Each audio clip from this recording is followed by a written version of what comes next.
Folks, let me tell you something. There's places in this world that ain't meant for ordinary people. Places where the fog gets in your bones, and the trees got roots that go deeper than any man's memory. The Appalachian Mountains back in 1916, that was one of them. Today, we're going to walk a path into the darkest shadows of those hills, into a story from North Carolina that folks still whisper about. It's a story that'll chill you, I promise you that. Before we start, do me a favor and let me know down in the comments where you're watching from. It always gets me to see how far these old mountain stories can travel. Now you got to understand what these mountains were like. We ain't talking about tourist spots. We're talking deep valleys, thick forests, and communities so cut off they live by their own rules. The roads were just mud and rock, and news traveled on horseback, if it traveled at all. The telephone was a rumor from the city. The rest of the country was getting ready for a big war over in Europe, but up in Madison County, time moved different. People lived like their granddaddies did. Medicine was what you grew in your garden, or what an old woman told you to boil. A doctor was a full day's ride, and sometimes that was a day you just didn't have. In these parts, your family was everything. Your neighbors were everything. That closeness kept you safe. It kept you fed. But it also kept your secrets. And these mountains, they know how to keep a secret buried deep. This is where we meet Martha Ellison. She was 23 years old, living with her ma, pa, and younger sister on a little farm. They weren't rich, not by a long shot, but they had what they needed: corn, beans, a few pigs. Martha, she was known as a good girl, hardworking, quiet, always had her dark hair tied back in a bun, and she had these eyes folks said they were thoughtful, like she was always looking at something just past the horizon. Her life was a rhythm, plain and simple. Planting in the spring, tending in the summer, harvest in the fall, and sowing by the fire in the winter. It was a hard life, but Martha never seemed to mind. She just accepted it. But maybe that was the problem. Some folks said that quiet resignation wasn't acceptance at all. It was like she was just waiting for something to finally happen. Then, in the fall of 1916, right after the harvest, it did. Martha changed. It wasn't sudden, not at first. It was like a chill creeping under the door. Her mother, Sarah, saw it first. Martha would just stop in the middle of churning butter, stop in the middle of feeding the chickens, and just stare. She'd stand at the cabin window for hours looking at the trail that wound down the mountain. She pushed food around her plate but barely ate. She spoke even less than before. When you'd ask her something, it was like you had to pull her back from 1,000,000 miles away. Sarah told herself it was just the harvest, that her girl was just bone tired. But a mother knows, and deep down, Sarah Ellison was terrified. Then came the nights. Martha started leaving the house. She'd wait till the floorboards settled, until her pa's snoring was steady, and she'd slip down the stairs. Her little sister Elizabeth, who was 15, she woke one night and saw her.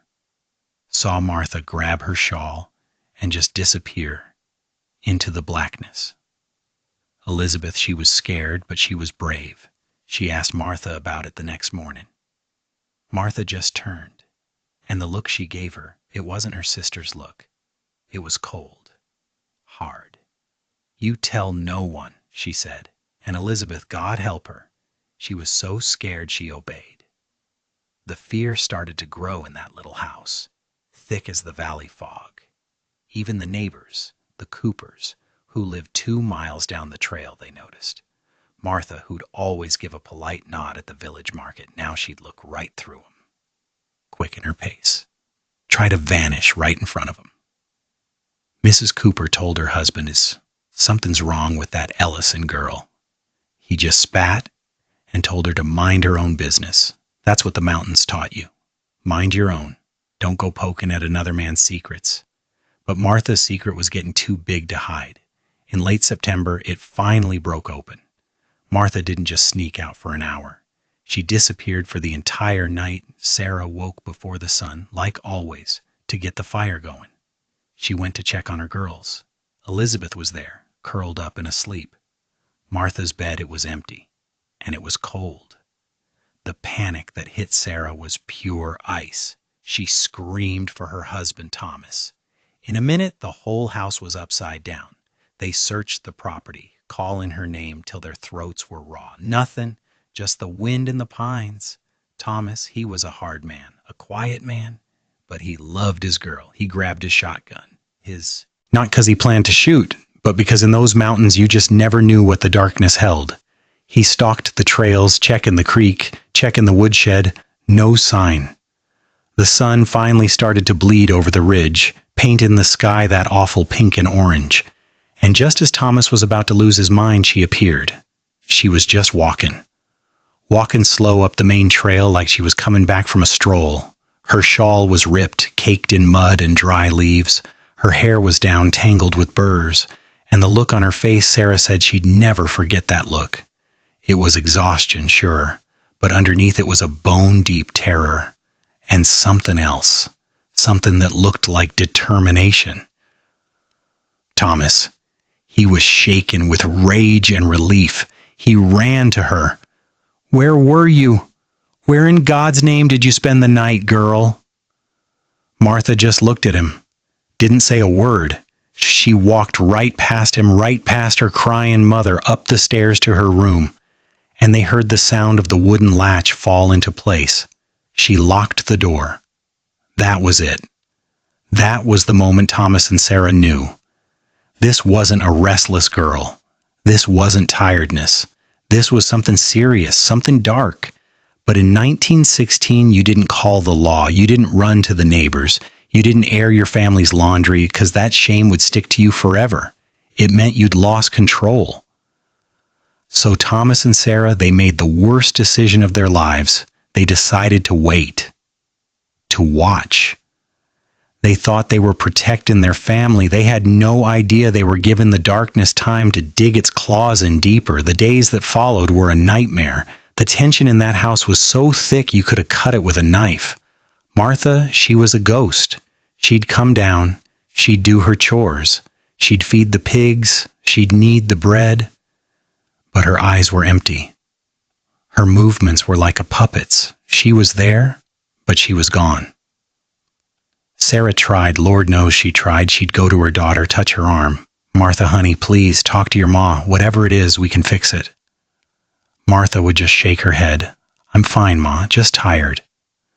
But that word, tired, it sounded like a lie. It sounded like an epitaph. Thomas Ellison. He was a man carved from the mountain itself. He believed in hard work, discipline, and keeping his head down. Affection wasn't his way. But seeing his daughter like this, it broke him.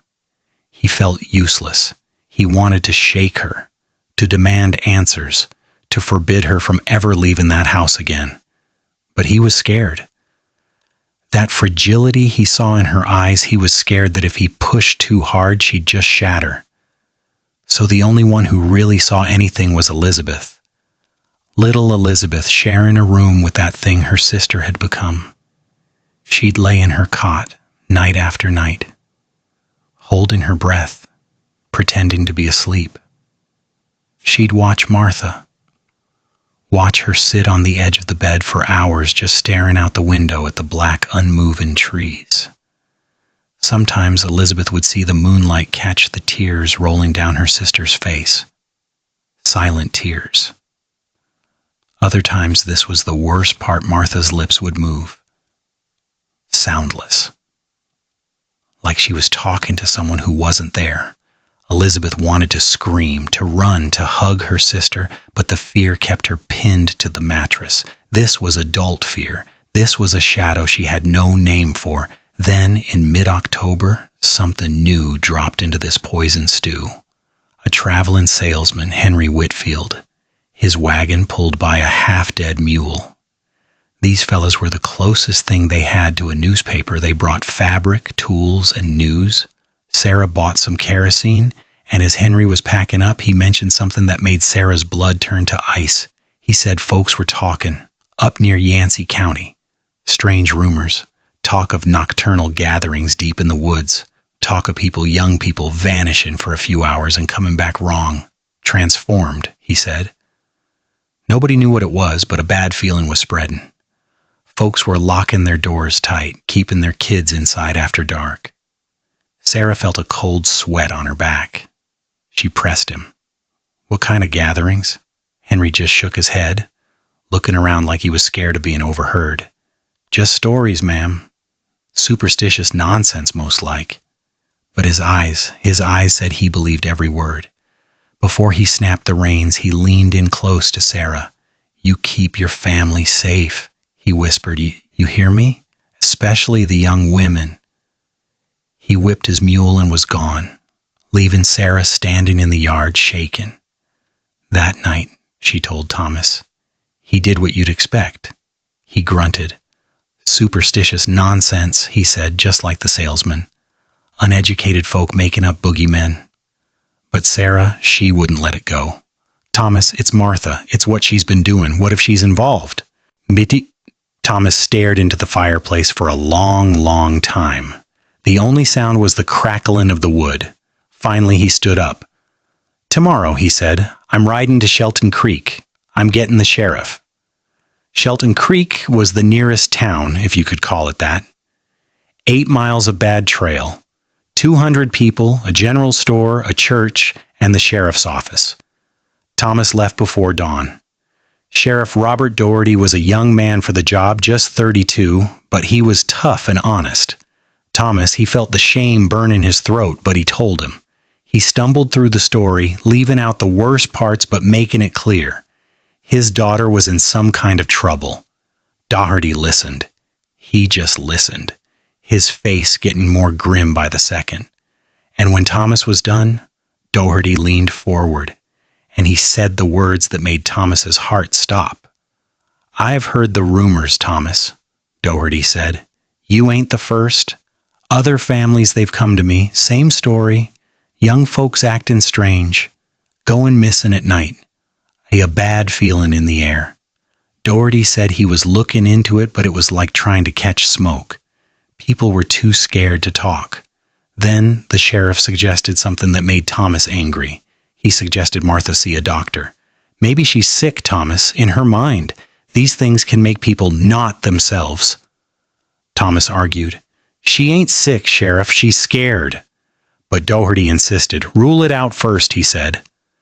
Thomas, feeling beat down and lost, finally agreed to think on it. He rode home, his mind a spinning mess of doctors and rumors and his daughter's empty eyes. It was late afternoon when he got back. He didn't even have to get off his horse to know something was wrong. Sarah was on the porch, her face white as a sheet. Thomas, thank God. It's Martha. She had some kind of breakdown. Elizabeth told him what happened. They were in the kitchen putting up preserves. Martha was holding a paring knife, and she just froze. The knife clattered to the floor. Her eyes went wide, staring at